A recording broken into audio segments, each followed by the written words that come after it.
Kasi marami pong bawal. Pero titingnan po natin sa Bible verse 15 kung ano ba yung apat na klase na ayaw ng Diyos. Bukod sa 10 Commandments na na-disobey ng tao.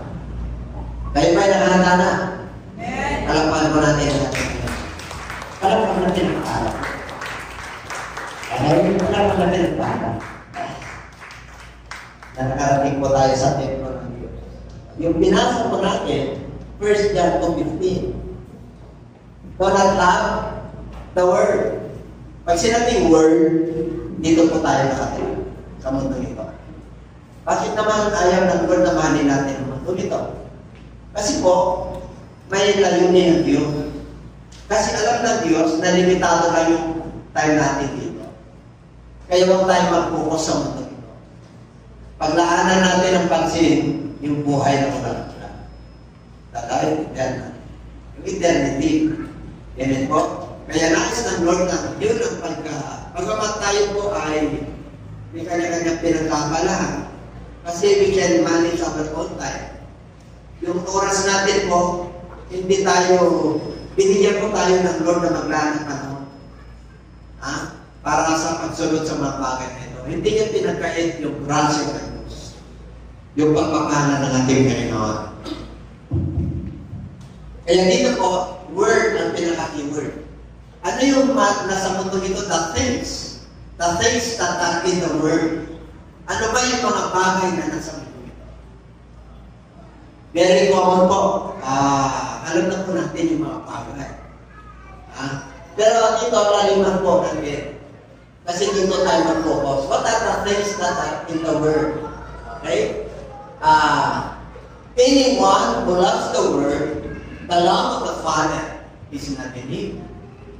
Ibig kong sabihin, pag tayo po, pinaglaanan natin yung panahon natin ng, palagay mo na 90% sa Word, 10% lang sa Lord. Medyo sablay. Amen po? Kailangan, paglaan po tayo kahit naman lang masakawa. Alam niyo yung masakawa? Kahit na 50-50 na lang. Kasi mananampalataya na po tayo. Noong hindi pa tayo mananampalataya at wala po tayong relasyon pa sa Panginoon, ano yun? Excusable yun. Pero tayo po, ay tinurukan na ng ating Panginoon tungo sa buhay ng walang.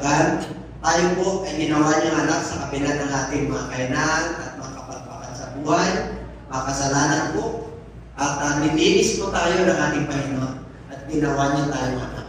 So, magbigay naman kayo ng kunting halaga pagdating sa buhay ng walang. And everybody say amen. Ay ba nakata na? Nakata na. Kasi kukunin ang yung panghanda na kaya. Hindi yung nakahanda pala. Tatandaan niyo po yan. Kaya dito po, titignan po natin kung ano yung mga bagay na nasa mundo ito. At tingnan natin ang James chapter 4 verse 4.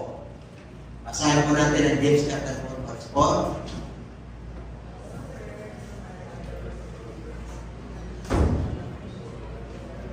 Whoever therefore wants to be a friend of the world makes himself an enemy of God. Okay?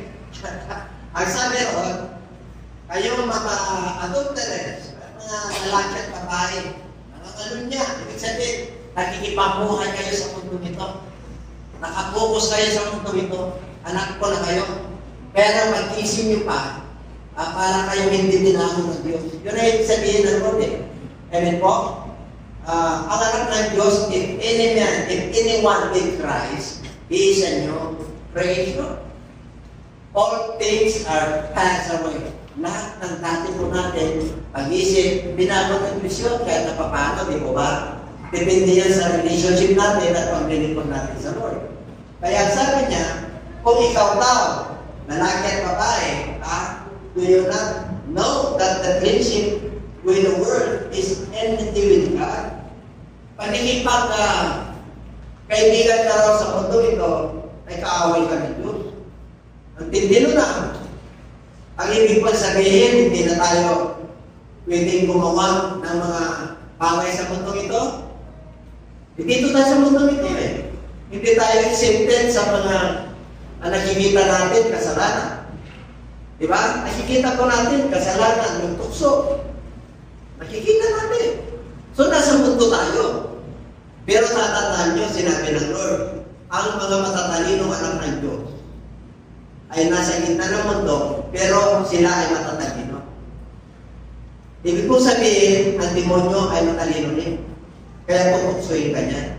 Kaya ginawa ko kayo matibay, yung anak ko, kasi nag-iilaw kayo. Kasi ang mundo ito ay madilim. Kaya nandiyan kayo sa gitna. Kaya sabi niya, maging matalino kayo, be wise as a serpent. Ibig sabihin, kagaya ng ahas, ang ahas ka ng demonyo. Yung gawa ng mundo ito, nandiyan yan. Kung walang insentin yan, mapapari ka, leader ka, malikod ka ng Lord, presidente ka, kilala ka, walang insentin sa puso. Wala. Kaya, kailangan matalino ka. Matalino ka kasi, entases na alam ka na, Diyos. Na-enlighten ka na, naliwanagan ka na, alam mo na yung masama at mabuti. Alam mo na yung lalakaran mo. Kaya alam mo, Lord, yung alakaran niya, you still disobey. So, ibig sabihin, kahit na paano sa paglalakad po natin spiritual, kailangan 50-50 na. Amen? Pagka-worker ka na, kailangan 60-40. Tama niya? Hindi ibig sabihin na, kailangan yung mundo po natin na pinagagalawan, lumiliit. Halimbawa po, dati, nung tayo po'y nasa school, nakapag-aral ka, nakapagtapos ka, may trabaho ka na. Diba? Yung panahon mo na sa school lang, saka sa trabaho. Nung naging anak ka na ng Diyos, abay kailangan mag-iwan ka na. Kailangan yung mundo mo sa mga parte, sa mga kaibigan, lesson na. Yung time mo, lesson na. Bakit po? May trabaho ka, may career ka, may pamilya ka, may provision ka. Dati, malakang pa ng salud. Ngayon, titigyan pa ng panahon. Tapukan nyo natin. Okay. At kaya dito, sabi niya, kung dito kayo, makapagay ng Diyos. Kasi, this word, kung magiging friend mo ito, pag sinabing friend lagi, nakakita ka na ng friend na once a year. Diba? Ang friend, pag magkalapit na yung friend mo talaga yan. Kasi pag-isip mo, friend mo mundo. Pag-isip mo dapat friend mo, Lord. And then, bakit mo? Kasi salud ka eh. Pag-isip mo, thank you, Lord. Yung iba pag-isip, ano naman isip? Ano pagkain natin, diba? Ano na naman ko? Asan ang papasahin ko? Asan ang... Tapa niyo? Ibig sabihin, malinaw. Okay. Kaya ayaw na doon na gano'n. Para magiging friend mo, Lord, pag-isip mo pala, thank you. Kasi, nagpe-prepare ka tungo sa buhay na walang nanda. Kaya, pagka-friend mo ang mundo, sabi ng Lord, you are an enemy.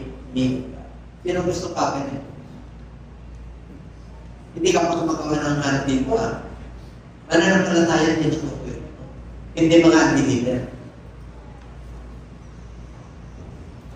Okay? Kasi anti-leader, walang confusion. Walang pangliwanag yan. Tinutukoy dito, mga bibigyan. Kasi ang Diyos, siyempre, mga ignorante pa yun. Tayo, hindi na tayo ignorante tungkol sa batas ng Diyos. Meron na tayong nilalakaran. Kaya sabihin mo sa katabi, pinagpala ka na siya. Kaya pagkagamit yung pagkaibigan sa mundo ito. Kasi siyempre, hindi pagpapalit natin. Minsan, di ba? Mas mahalaga pa yung kaibigan natin kaysa sa atin. Alam na araw tayo binigyan ng Lord ng pagkakataon ng magtrabaho at mag-anak buhay. Yung Sabat din, sa Lord yan, sinabi ng Lord yan. Remember, it is a rest day. It is a Lord's day. Our Lord's day is Sunday.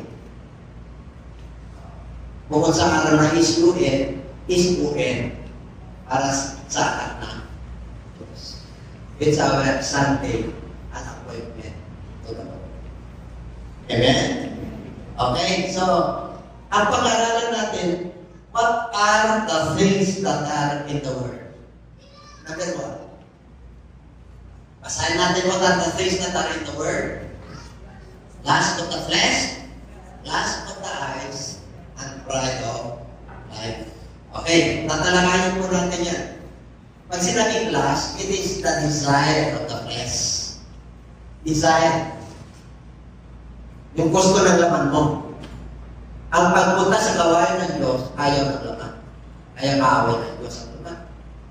Ang gusto mo, matulog, trabaho. Okay po yan, pero yung pinag-usapan natin yung panahon. Lahat po tayo ay may panahon. Kontrolado natin ang 24 hours of buhay natin. Kaya nga may time management eh. Pag ikaw ay manager, pinapag-aralan mo yan, how to manage wisely your time. Amen? Kung ikaw ay disiplinado, alam mo, nakalot yan. Meron kang journal sa sarili mo. Mga appointment mo, lalo na pag multitask ka. Alam niyo yung multitask? Yung tinawag ka ng Lord na maraming ginagawa. That God given you the ability, time balance that you have. That is a multitask. So, yung mga pasensyo po at naging success po, nakano po sila. Yung time nila, very precious. Kaya may kasabihan na time is, kasi hindi mo na mariredeem yung yesterday. Because the clock is forward. Amen po? 2024, the chapter of your frustrations is already done. But we remember the days that there are a lot of enjoyment and happiness na binigay ng Diyos sa atin. Doon ka magpuri. Kasi may mga bagay na matilim na hindi natin gusto. Pero you must enjoy the things that God has done in 2024. We must have the gratitude to give thanks. And everybody say, parang tayo ng kasalanan. Kaya, in everything, give thanks. For this is the will of God. Kung negative sa'yo yan, huwag mo nang pansinan. Pero pag negative sa'yo yan, talagang blessing sa'yo yan, tatuto ka. Thank you. And because sometimes darkness will become blessing. Yung storm will become blessing. Kasi doon tayo natututo at doon tayo matatag to trust the Lord para magtiwala tayo. And we stand His promises. Dapat magtiwala pa tayo para hindi tayo malungkot sa lust of the flesh. Alam niyo, flesh, itong flesh natin, maraming gusto to rin. There are a lot of desires. Meron tayong kanya-kanya gusto sa buhay. Pero habang tayo po lumalalim yung ating, yung panahon mo sa Lord, palagay mo na 60% ka na. Kung lumigit na yung nandun na yung sa spiritual, nalulugod ang ating Panginoon. That is your best. Yun ang the-best mo. You know what? You want 100% of the Lord. Alam ni Lord yung the-best mo. That is your 100%. And everybody say it. Kaya kung yung time sa Lord kahit na 1 hour lang, 2 hours lang, that is your best. Yun yung kakayanan mo. Pero kung hindi mo pinapansin yung Diyos na nagtigtas sa'yo, you are continuing ka. Kasi, we are in this world, nakapokus ka sa Lord. Kaya, naka 70% ka na ba? Ibig sabihin, may 30% na makain mo. Dati, 100% sa Lord. Kaya na pa paano naka tayo kay Lord, nakapasa na tayo. Amen? Kasi ano kanya. Pero yung mga believers, ewan kung papansinin niya, nasa darkness sila. Pero pansinin natin yung nasa light tayo. Ganun tayo kamahal na ating Panginoon. Ayaw tayo na mapakak. Number 2, the desires, the lust of the eyes. Alam niyo itong eyes? Ano to? This is the focal center of our body. Ibig sabihin, the Bible tells us in the book of Matthew that our eyes is the meron of our body. Ano yung meron ka na? Salamin. Kung ano yung na-pick up nito, nakita nito, nakamarap. Pero tayo po, May ilaw na tayo eh. Yung darkness sa lamon. Amen? Naiilawan kayo masama ito. Ayaw ng Diyos ito. Hindi nalulugod ang aking kayo. Kaya ayusin ko yung pagtingin ko. Kailangan pagtingin ko yung mapangako ng Diyos. Ano ba? Yung ano ba gamit ng mata? Pagbabasa. Did you read His Word? Did you recognize the creation of the Lord?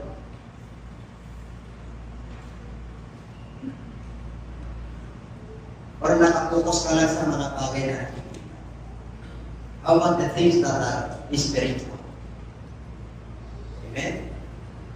Ang eyes, pagka nasa spiritual po yan, tumatapos po yan, camera po yan. Pag naantig ang puso ng Diyos, automatic po yan. Oriented po yan. Na pagka tumagos yung mga pangako ng Diyos sa'yo, mag-uusap kayo sa'yo. You can just imagine, ilang taon bago makarating sila doon sa'yo. Di ba, wala pa nakakarating sa'yo. Wala pa astronaut. Hindi nila marating yun. Astronaut, kahit na makarating sila sa Mars, heaven, there are 3 layers of heaven. You know? Kaya sabi ng Lord, God created, in the beginning, God created the heavens and the earth. Heavens. The first layer of heaven. Pag tinignan natin, makikita po natin yung aeroplano. That is the first layer of heaven. The second layer of heaven is the astronauts. Kung hanggang saan mapunto kanila sa sakyan, hanggang Mars, hanggang Moon, that is the second layer of heaven. The third layer of heaven is heavenly kingdom, the kingdom of God. Amen? And a twinkling of an eye, but just imagine how God is a sovereign. Very powerful ang Diyos natin. Kaya, serving the Lord is a privilege. Worshipping the Lord is a privilege. Hearing His Word is a privilege. Because God gave you a time to hear His Word. Pilipan, hindi ka binigyan sila ng pagkakataon. Amen? Ganon tayo mamalang. Ayaw na tayo na mapahama. Kaya pinapag-aralan natin yung forbidden.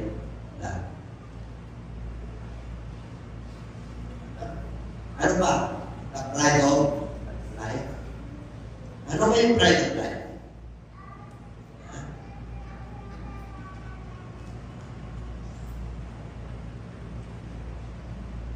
Ang pride of life is kapalaluan. Kapalaluan sa buhay. Kataasan.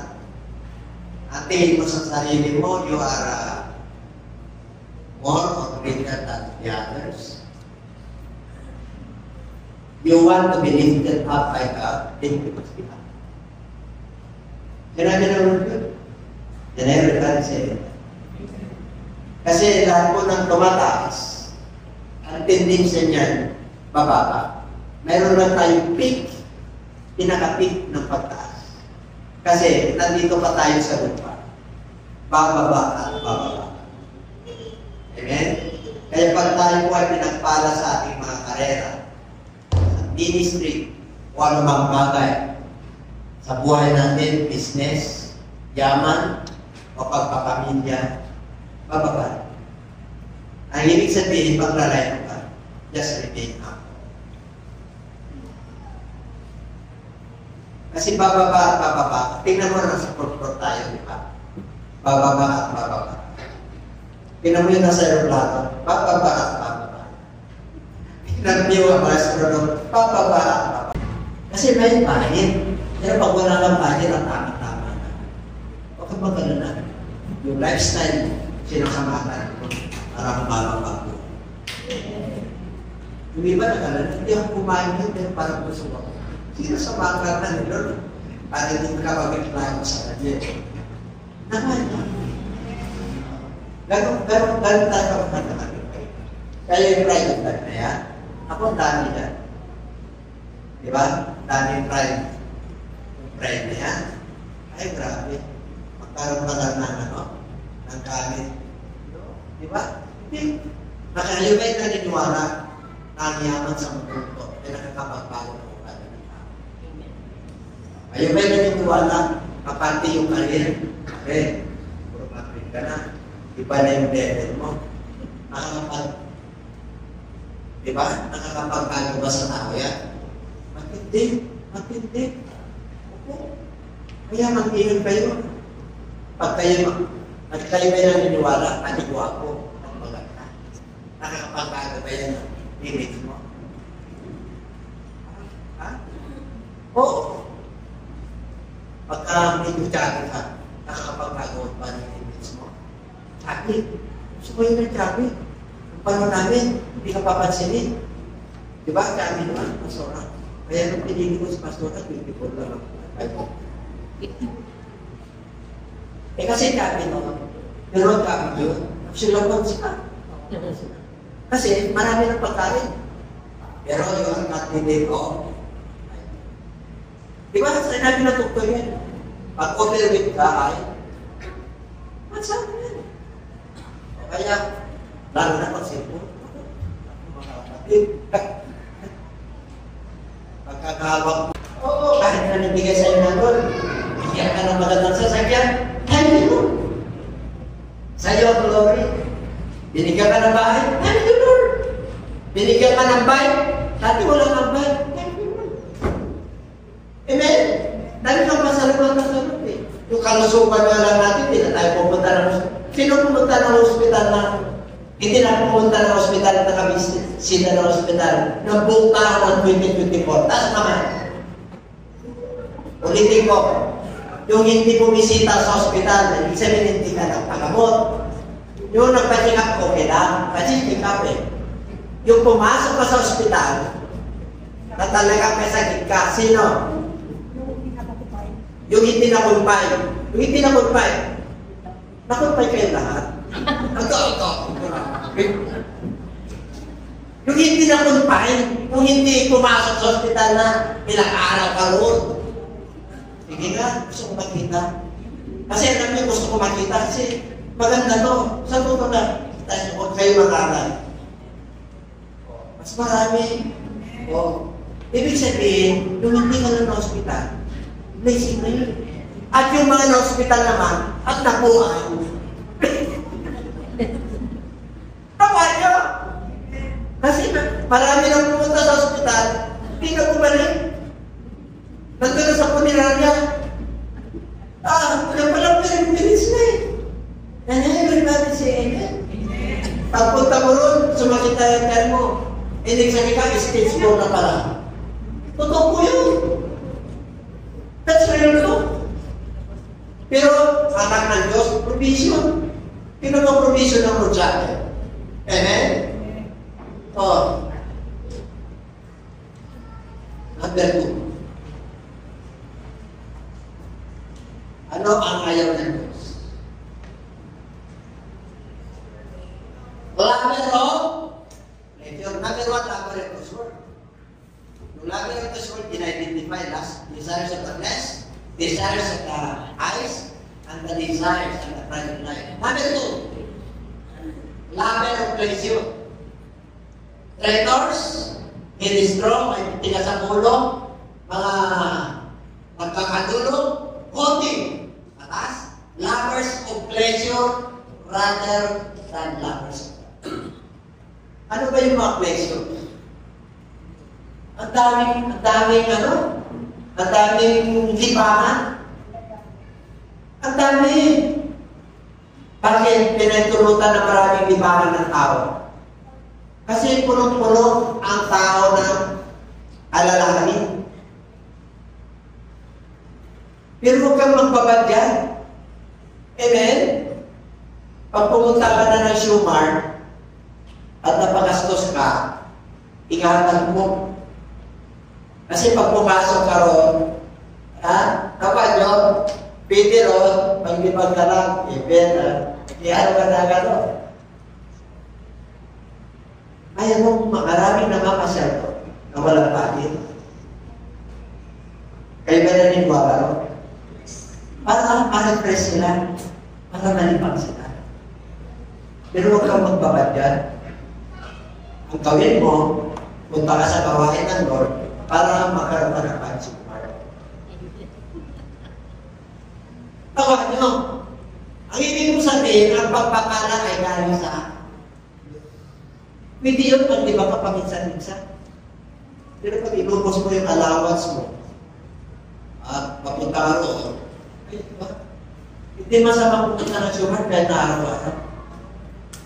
Pwede kang mag-ibang doon sa inasal, pinabukasan, magpasa Jollibee, pinabukasan sa KFC, pinabukasan doon sa Subway, pinabukasan sa yung hotel.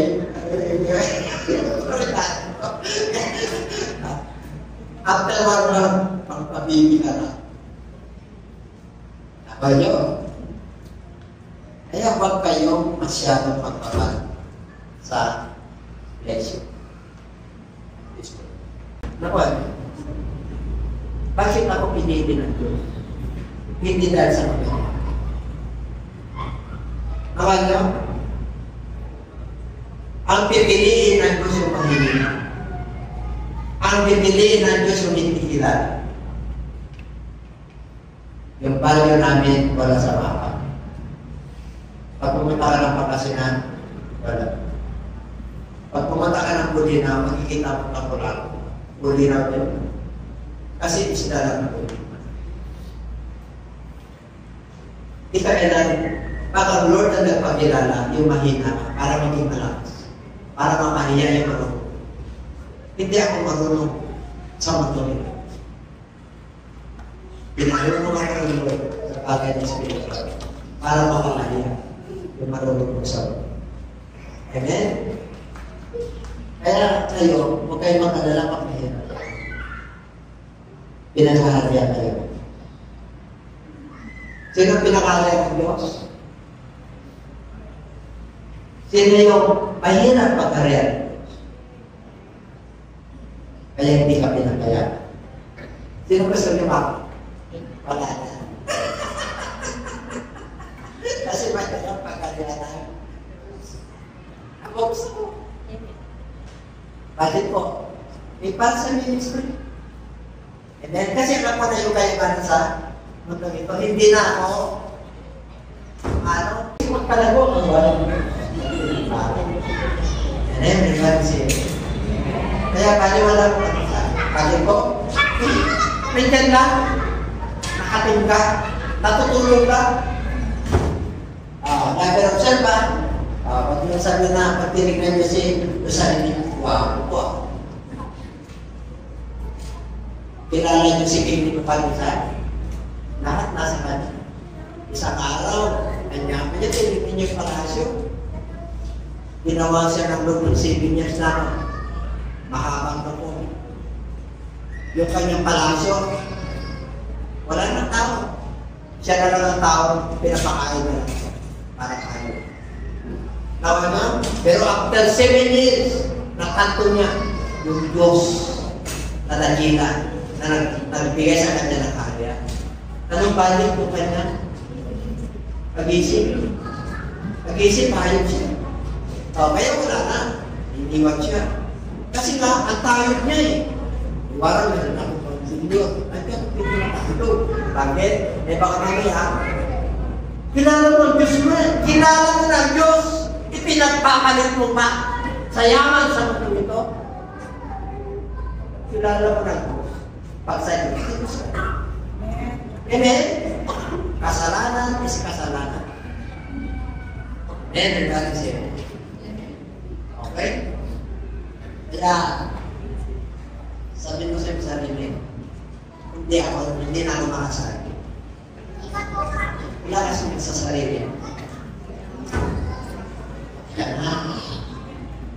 I love you, big na ako. Gano'n ka rin na. Hindi na tayo makakita. Diba? Gas na! Gas na! Gas na! Oh! Grabe! Pag-ilabas! Basahin natin. Lovers of money, boasters, proud, blasphemers, disobedience to parents, unthankful, unholy. 2 Timothy 6:10. Pakibasa niyo malakas.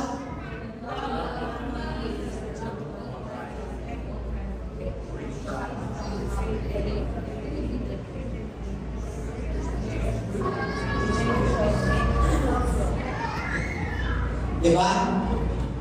Yan ang panahon natin ngayon. Ang pera, per se, is not masama, is not evil. Kasi kailangan natin yan. Ang evil yan, yung love of money. Paano mo malalaman na laban ka ng money? Gusto mo malaman? Laban ka ng money, ang laging nasa iyo ko pera. Arrange darling, para sa pamilya ko, darling. Kaya nag-overtime ako. Kaya hindi na ako umuwi. Para tayo masinso. At dalawa ng darling ko. Kasi masinso na eh. Okay lang. Dinagabi sa'yo. Dinali na po sa'yo. Dami lang pera.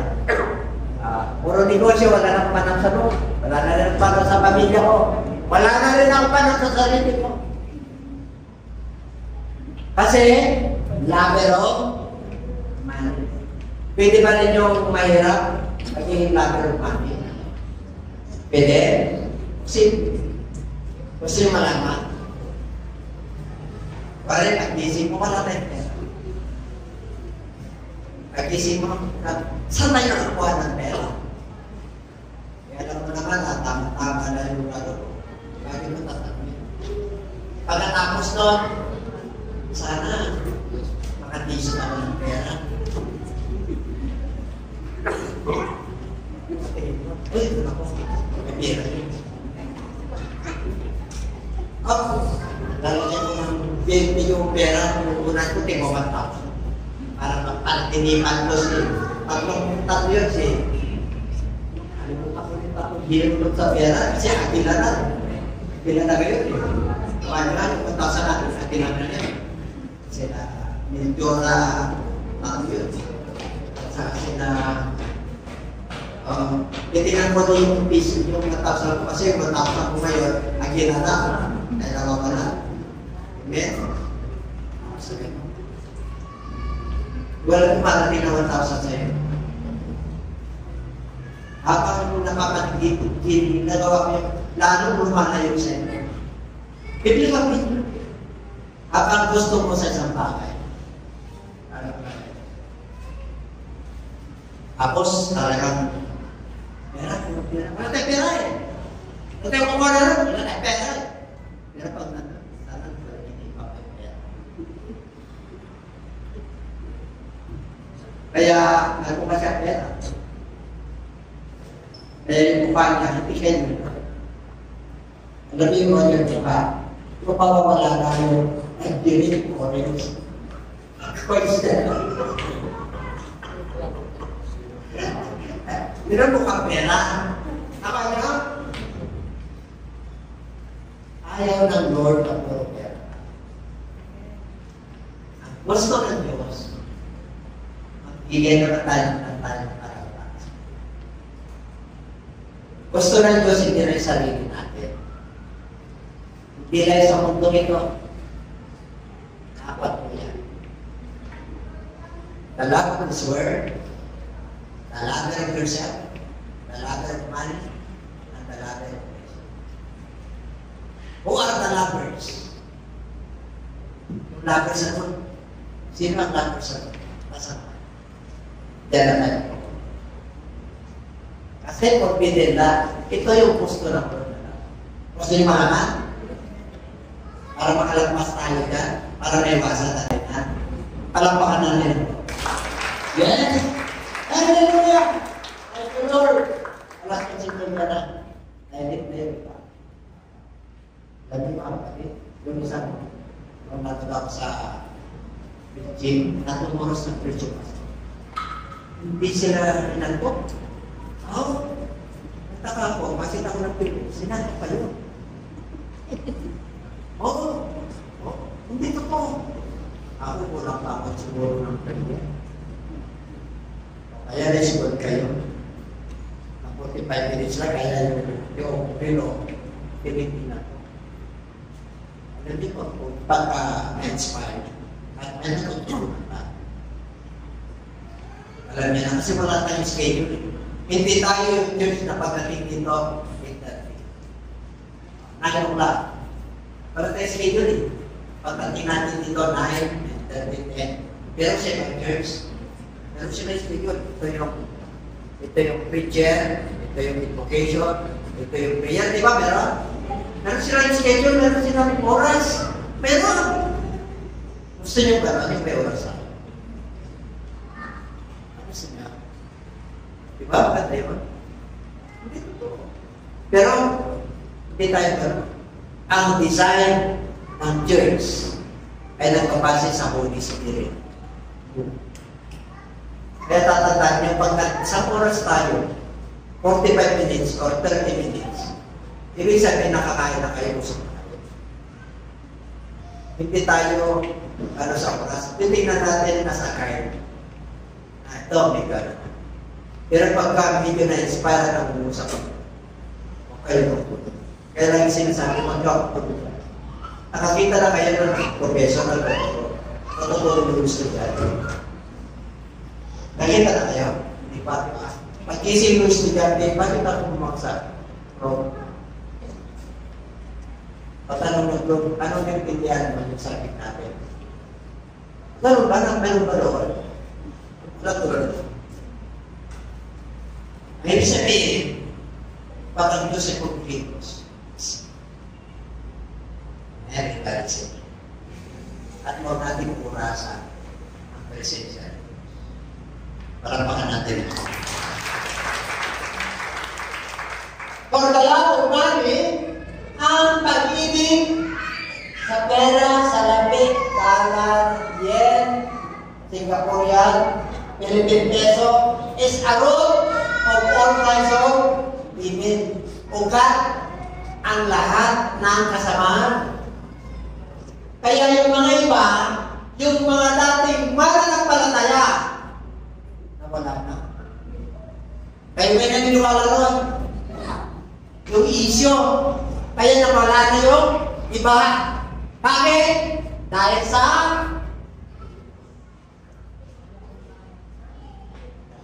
hindi na kontento. Mas malaki yung share ni Lord kaysa share. Tama niyo?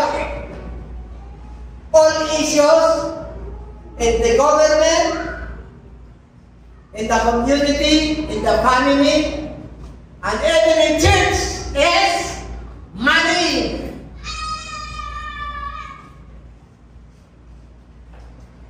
Kaya pag hindi tayo nag-iman, lagi yung money is the root of all kinds of evil, for which some have strayed from the faith. Tumalikot na sila, lumayo na sila, nanlamig na sila sa kanilang pananampalataya. And then, greediness. Loving of money, ang punta niyan ay greediness. Ano yung greediness sa Tagalog? Kaaman. Hindi na kukontento. Pag ang pera mo ay tama-tama lang, tayo Lord, content na ako. Humingi ako sa iyo, Lord, higit pa sa pangangailangan ko. Kasi yun yung mission faith ko. Trabahuin mo. That is not a ladder of money. That is your desires. That is your aim. Hindi bawal mo na mag-aim high ka. Provided na sakop ka doon sa pamamagitan. Na hindi ka lalampasan ang ibig sa sakit. Kaya yung iba, ang first through with meaning, sila mismo ang nagtango sa kanilang sarili. Kaya humantong sila sa ano yung soros? Kapigatihan, bakit? Ang dami ng naniningin. Ang dami ng na-scam. Kasi because of greediness, inalukat siya yung 100,000 mo, ang kanyang balik after 2 months ay 100,000 din. Kaya Kaya yung ipon nila na milyon, noong una binigyan niya ng 40%. Ay, dami. Pangalawa, another 40%. Ay, ang dami. Ay, mag-ibis ka ulit. Dagdagan mo pa. Dinag-invest. Binigyan niya ulit. Pagkatapos ng pangatlo, palapat, wala na. Wala na, babae.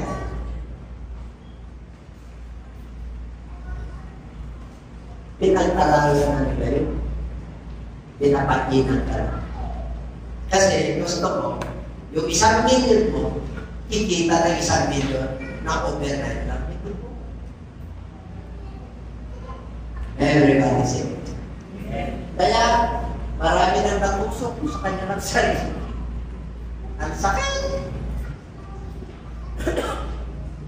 Hindi nawawala yung sapat.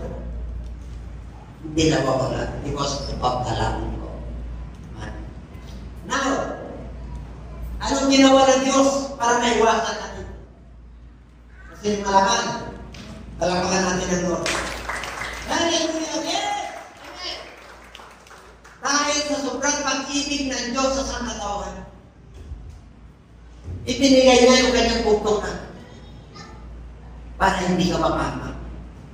Para itong pag-ibig sa salapi, pag-ibig sa mundo ito, pag-ibig sa last, pag-ibig sa friend of life, at pag-ibig sa sarili. Minahal ka ng Diyos. Siya kung unang namahal sa atin. Yan ang sikreto. Tingnan nyo.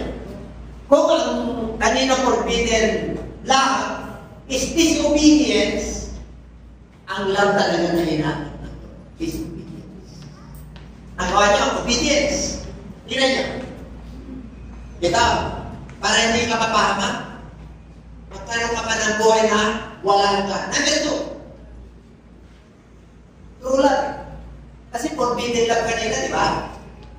Ayaw ng Lord, yung mga love na forbidden love, ayaw niya. Inisa-isa. Ngayon dahil mahal tayo ng Lord, binigyan niya yung kanyang putunan para hindi tayo makapahama at magkaroon tayo ng buhay na yeah. True love na yan. Pahibasa.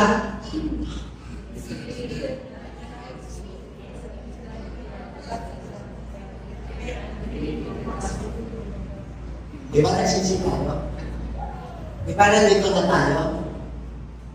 Inakap natin yung magbuting balita. Mananampalataya na tayo eh, Kristo. Malayo na tayo na. Kaya ang pagpapala ay nakakap sa atin na. And everybody say, sabi ko sa katabi, pinagpala ka na ng justice. Pinagpala ka na ng Lord. Darling, pinagpala na tayo. Amen? Ang sarap pala, yung pagpapala na natin sa Diyos. Hindi yung pagpapala na namin sa sarili natin na hindi natin pinagdarang Diyos. Amen po? Sino pinagpala sa mga ito? Harapan natin ang Diyos.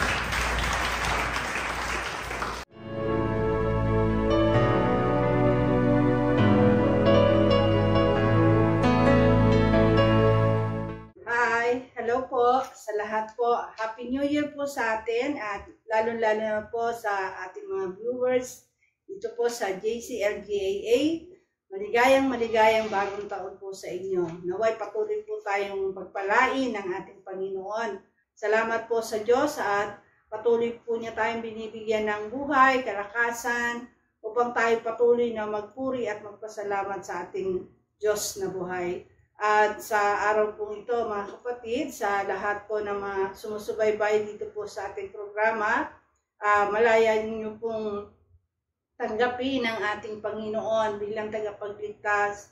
Kagaya po ng sinabi ko sa inyo na hindi po natin hawak ang ating buhay. Kaya siguraduhin po natin na tayo po ay naligtas sa pamamagitan po ng pagtanggap ng gospel ng ating Panginoon. At sa lahat po ng nais na makasiguro na sila po ay maliligtas, wala po kayo ibang gagawin kundi manalig po kayo sa gospel ng ating Panginoon.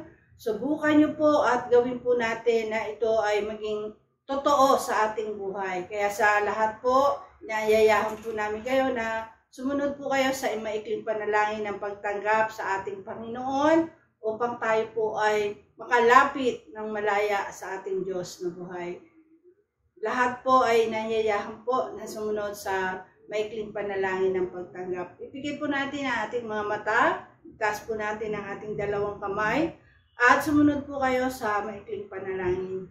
Ama banal na makapangyarihan sa lahat, aming Diyos na buhay, salamat po sa oras na ito. Kilala mo po ako. Lumalapit po ako sa iyong banal na trono. Nagpapakumbaba sa aking sarili. Napatawarin mo po ako sa lahat ng aking mga pagkakasala na nagawa sa iyong harapan at sa aking kapwa. Patawarin mo po ako, linisin mo po ako, at gawin mo po akong karapat-dapat na maging anak mo. Linisin mo, Diyos, ang aking kaluluwa. At sa oras na ito, tinatanggap kita bilang Panginoon at sariling tagapagligtas sa aking buhay. Tinatanggap kita bilang kaisa-isang Diyos. Pagarian mo po ako, linisin mo po ako, at patawarin mo po ako sa mga sandaling ito. Maraming salamat po sa kapatawaran at kaligtasan na aking natamo. Ito po ang aking samot dalangin sa iyong dakilang pangalan, sa pangalan mo po, Panginoong Yesus. Amen. Ang tinanggap po natin ay ang ating Panginoon. At huwag po kayo mag-atubili na tayo po sumunod sa pangalawang sabi ng Panginoon na ang sinumang mabautismohan sa kanyang pangalan ay maliligtas. At tatanggapin po natin ang kaloob ng Holy Spirit. Huwag po kayo mag-alinlangan, mga kapatid, pag sinabi po ng Lord na ito ang paraan ng kaligtasan, gawin po natin at maniwala po tayo sa gospel ng ating Panginoon. At maraming salamat din po sa pagkakataong ito na i-announce po namin, mga kapatid, yung ating bagong time slot po sa ating YouTube. Year 2022 po, tayo po kakaroon ng umagang pagdiriwang o Sunday service po. Every Sunday po, tuwing umaga na po, 9 to 10 ng umaga po ang ating bagong slot. At inayayahan po namin kayo na manood po sa ating bagong slot. Inuulit ko po, 9 to 10 po ng umaga ang ating bagong time slot po sa YouTube.